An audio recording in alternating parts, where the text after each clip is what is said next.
एक दुष्ट महिला ने सम्राट को मारने की साजिश रची। जैसे ही वह सिंहासन पर चढ़ने वाली थी, एक व्यक्ति ने पीछे से उस पर हमला कर दिया, जिससे उसकी तुरंत मृत्यु हो गई। हालांकि उसके पास एक शापित कीड़ा था जो उसे वापस जीवित कर सकता था। पुनरुत्थान के बाद दुष्ट महिला ने उस आदमी को नष्ट करने की योजना बनाई। इसलिए उसने लापरवाही से एक जहरीली कनखजूरे को बुलाया और फिर उसे उस आदमी के शरीर में डाल दिया। ये सब एक छोटी लड़की ने देखा। उसने हवा में से एक दिव्य तुलिका प्रकट किया और उससे एक मुर्गा बनाया। फिर मुर्गा उस आदमी के पास गया और जहरीली कनखजूरे को एक ही बार में निगल गया। अंत में मुर्गा आकाश में उड़ गया और उन सभी जहरीले कीड़ों को नष्ट कर दिया जिन्हें महिला ने पूरे शहर में फैलाया था। अब अपने ही काले जादू के दुष्प्रभाव से पीड़ित होकर दुष्ट महिला गंभीर रूप से घायल हो गई। ये पता चला कि वह छोटी लड़की कोई साधारण बच्ची नहीं थी, बल्कि स्वर्ग से भेजी गई एक दिव्य प्राणी थी।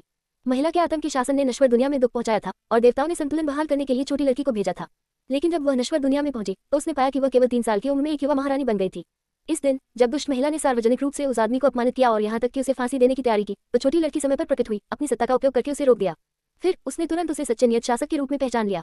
लेकिन उस क्षण उसे पहले ही जहा दिया जा चुका था और वह बहुत कमजोर था, और इसलिए दृश्य उसी तरह सामने आया जैसे वह शुरू हुआ था।